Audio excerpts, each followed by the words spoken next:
Enquanto Trump subia no palco de Davos declarando vitória sobre a Europa, a Rússia lançava 34 mísseis e 339 drones sobre a Ucrânia, e deixou 5.635 casas sem aquecimento em Kiev, com temperaturas de 14 graus negativos. E ninguém conectou os pontos.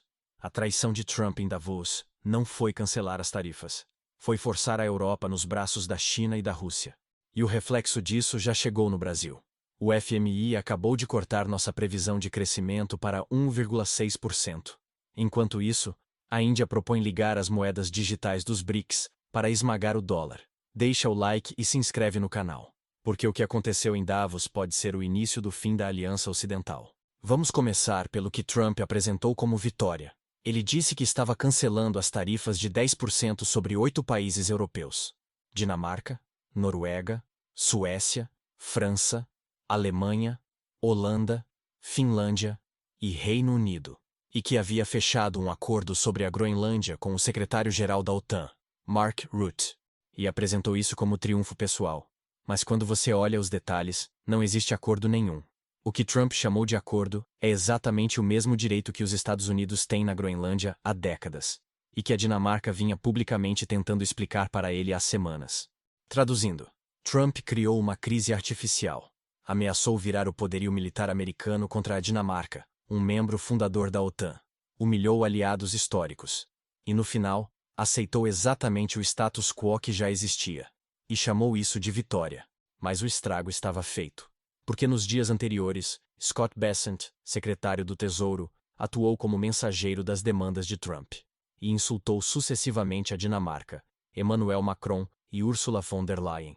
E disse que a Europa é fraca demais para garantir sua própria segurança. E aqui está a traição. Enquanto Trump atacava aliados da OTAN, ele convidava Vladimir Putin para o Conselho da Paz, o órgão que supostamente vai supervisionar o governo tecnocrático de Gaza, e que Trump quer que substitua as Nações Unidas. E Putin foi convidado, apesar de se recusar a concordar com cessar-fogo na Ucrânia. E na mesma manhã em que Trump subia no palco em Davos para declarar que ninguém fez mais pela OTAN do que ele, a Rússia estava bombardeando a infraestrutura energética da Ucrânia, e deixando quase metade de Kiev sem aquecimento, e atacando a central nuclear de Chernobyl, que perdeu toda a energia externa. E tem um detalhe devastador: quase 80% dos edifícios que ficaram sem aquecimento nesse ataque já tinham o mesmo problema desde 9 de janeiro. Quando a Rússia lançou o pior ataque à rede elétrica de Kiev desde o início da invasão, há 4 anos. E as equipes de reparação trabalharam mais de uma semana sem parar para restaurar o serviço. E agora, tudo foi destruído de novo, com 34 mísseis e 339 drones. E o ministro dos Negócios Estrangeiros da Ucrânia foi direto: o ataque bárbaro de Putin é um aviso para os líderes mundiais reunidos em Davos. O apoio ao povo ucraniano é urgente. Mas Trump não estava ouvindo, porque ele estava ocupado confundindo Groenlândia com Islândia, pelo menos 3 vezes em seu discurso. E sua secretária de imprensa tentou negar que ele cometeu o erro, apesar das evidências em vídeo. E isso mostra não só a fragilidade cognitiva crescente de Trump, mas também o desprezo total pela verdade. E enquanto isso, a Europa começou a reagir. Macron, von der Leyen e o primeiro-ministro canadense Mark Carney usaram retórica combativa. E Carney foi direto: as mudanças nas relações dos Estados Unidos com aliados não sinalizam transição, sinalizam ruptura. E aqui está a conexão que muda tudo. Enquanto Trump rompia com a Europa, a Índia propôs formalmente ligar as moedas digitais dos BRICS, e a proposta vai para a agenda da cúpula de 2026, que a Índia vai sediar. E se for aceita, será a primeira vez que o bloco considera formalmente conectar moedas digitais de bancos centrais entre Estados-membros. E o Reserve Bank of India foi claro: o objetivo é facilitar comércio transfronteiriço e pagamentos de turismo, tornando moedas digitais nacionais interoperáveis. E sem passar pelo SWIFT, e sem depender do dólar, e sem dar aos Estados Unidos o poder de congelar ativos. E Trump já reagiu. Ele chamou os BRICS de anti-americanos, e avisou que esforços para contornar o dólar podem desencadear tarifas retaliatórias. Mas o problema é que Trump já está aplicando tarifas contra todo mundo, incluindo aliados históricos. Então a ameaça perdeu força. E tem mais. A proposta indiana se baseia na declaração da cúpula dos BRICS de 2025 no Rio de Janeiro. onde os membros pediram cooperação mais próxima e interoperabilidade entre sistemas de pagamento, para tornar transações transfronteiriças mais rápidas e baratas. E isso não é teoria, é plano concreto. Porque a Índia já tem o e-Rupee operando desde dezembro de 2022, com 7 milhões de usuários. E a China está expandindo o Yuan digital. E todos os países dos BRICS estão rodando programas piloto de moedas digitais. E agora querem conectar tudo. E aqui está o reflexo direto no Brasil. O FMI acabou de cortar a previsão de crescimento do Brasil para 1,6% em 2026. Isso é 0,3 ponto percentual abaixo da previsão de outubro. E representa desaceleração de quase 1 ponto percentual em relação a 2025, quando o PIB deve ter crescido 2,5%. E a justificativa oficial é política monetária mais apertada para conter inflação. Mas a realidade é que o Brasil está sendo esmagado pelas tarifas de Trump, porque o Brasil foi um dos países mais afetados, com alíquota que chegou a 50%, e que foi reduzida após negociações. Mas bilhões de dólares em produtos brasileiros ainda enfrentam alíquota combinada de 50%. E tem um agravante. O Brasil vai crescer abaixo da média da América Latina, que o FMI estima em 2,2%, e muito abaixo dos mercados emergentes, que devem crescer 4,2%. Isso é mais que o dobro da taxa prevista para o Brasil. E o FMI ainda alertou para risco de escalada significativa nas tensões geopolíticas na América Latina, com potencial de desencadear choques de oferta negativos substanciais. E não mencionou a Venezuela, onde os Estados Unidos derrubaram Maduro em janeiro, e que está a menos de 1.000 quilômetros da fronteira brasileira. Então, o Brasil está no meio de 3 guerras simultâneas. Guerra comercial de Trump, guerra financeira entre dólar e BRICS, e instabilidade geopolítica na América do Sul. E não escolheu lado em nenhuma delas, e está pagando o preço. Porque Lula foi convidado para o Conselho da Paz de Trump, que exige pagamento de $1 bilhão por assento permanente. E onde Trump tem poder de veto absoluto. E ao mesmo tempo, o Brasil é membro dos BRICS. E está participando dos testes das moedas digitais. E do sistema MBridge, que permite transações sem dólar. E aqui está o erro estratégico. Tentar jogar dos dois lados em guerra de titãs não funciona. Porque quando você não escolhe, os dois lados te pressionam. E a economia brasileira sente. Com crescimento cortado. Com dólar a R$ 5,37. Com inflação subindo.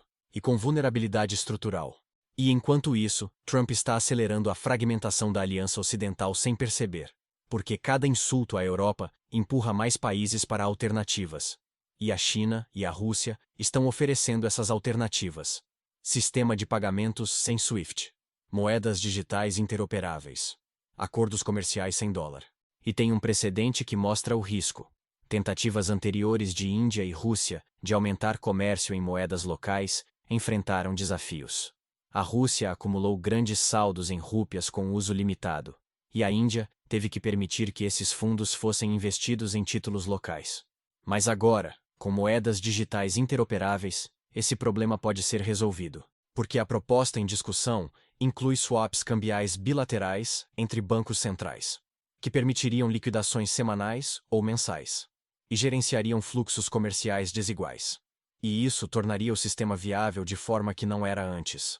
E enquanto Trump declarava vitória em Davos, a realidade mostrava derrota estratégica, porque ele humilhou aliados, recuou sem ganhar nada, confundiu países básicos, e acelerou exatamente o movimento que ele diz querer impedir: a desdolarização. E tem um dado que confirma. O primeiro-ministro canadense Mark Carney disse publicamente que o relacionamento com a China ficou mais previsível do que o relacionamento com os Estados Unidos. E isso é devastador, porque mostra que até aliados históricos estão buscando alternativas. E o Canadá já fechou acordo com a China. Reduziu tarifas sobre carros elétricos chineses de 100% para 6,1%.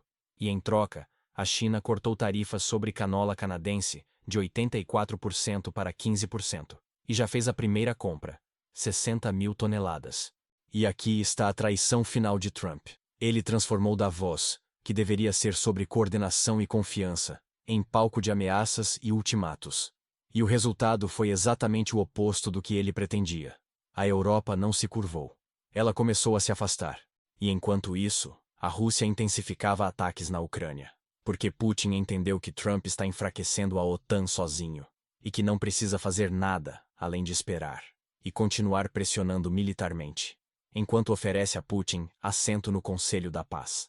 E aqui está o cálculo brutal. Se Trump conseguir impor seu Conselho da Paz com Putin dentro e Europa de fora, ele terá oficialmente destruído a arquitetura de segurança que manteve a paz no Ocidente por 75 anos, e substituído por sistema onde ele e Putin decidem juntos. E Europa assiste. E o reflexo disso chegou nos mercados. Enquanto Trump estava em Davos, o ouro bateu recorde acima de $4.690 por onça, porque investidores fugiram para ativos que nenhum governo controla. E o índice DXY, que mede o dólar contra a cesta de moedas, caiu 0,58%, indicando perda de força do dólar globalmente. E investidores europeus, que detêm 8 trilhões de dólares em ativos americanos, estão discutindo abertamente a saída, porque o chefe de câmbio do Deutsche Bank foi direto, diante de ambiente em que a estabilidade geoeconômica da Aliança Ocidental está sendo existencialmente abalada. Não é claro por que europeus continuariam financiando os Estados Unidos. Então, quando você vê Trump declarando vitória, a Rússia bombardeando Kiev, a Índia propondo moedas digitais dos BRICS e o FMI cortando o crescimento do Brasil, saiba, não são eventos isolados. É a traição de Trump em Davos forçando o realinhamento global. E o Brasil está sendo esmagado no meio.